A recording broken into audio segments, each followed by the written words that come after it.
Hello guys, আসসালামু আলাইকুম। আজকে বানাবো চিকেন কষা। তো পেঁয়াজ মরিচটা আগে ভাজা নিয়েছিলাম। এখানে দিতেছি আদা রসুন জিরা বাটা। এটা একটু ভালো করে ভাজা নিব। তো দেখুন এটা ভাজা হয়ে গেছে গা। এখানে দিয়ে দেবো 2 চামচ গুঁড়া মরিচ, 1 চামচ হলুদ গুঁড়া, সাথে দিব 1 চামচ ধনে পাকি।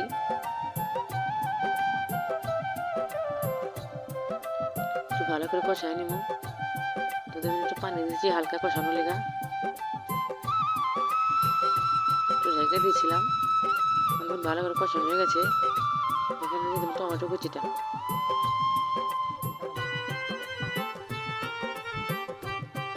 তো টমেটোটা দিয়ে ভালো করে একটু কষায় নিব। ঢেকে দিব হালকা। কষানো হয়ে গেছে, এখানে চিকেনটা দিয়ে দিব।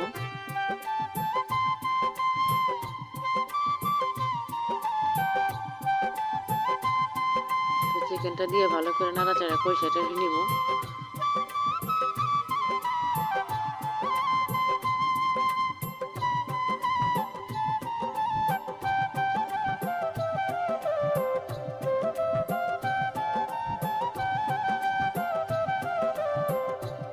ঢেকে দিলাম। দেখুন কালারটা কত সুন্দর হয়ে গেছে। এখনই রান্না শেষ হয়ে নেওয়া পর্যন্ত সুন্দর হয়েছে মশলার কালারটা। ভালো করে নাড়াচাড়া করে সেটা নিব। ভালো করে ঢেকে দিলাম। দিয়ে দিয়েছি ছাই মশলা। এই মশলাটা আবার গরুর মাংস মুরগির মাংস সব তো আমি খাই। মশলাটা দিলে কালারটা সুন্দর হয়। দিলাম গরম মশলা বাটা। ভালো করে কষাই নিব নাড়াচাড়া দিয়া। তো দেখুন কালারটা কত সুন্দর হয়েছে। একটু হালকা পানি দেবেন কষানোর জন্য। তো কম সহজে বানানো যায় চিকেন কষা, সুন্দর ঘরের ভিতরেই। তো দিয়ে দিয়েছি কাঁচামরিচ 4-5টা। তো দেখুন চিকেন কষাটা প্রায় হয়ে গেছে।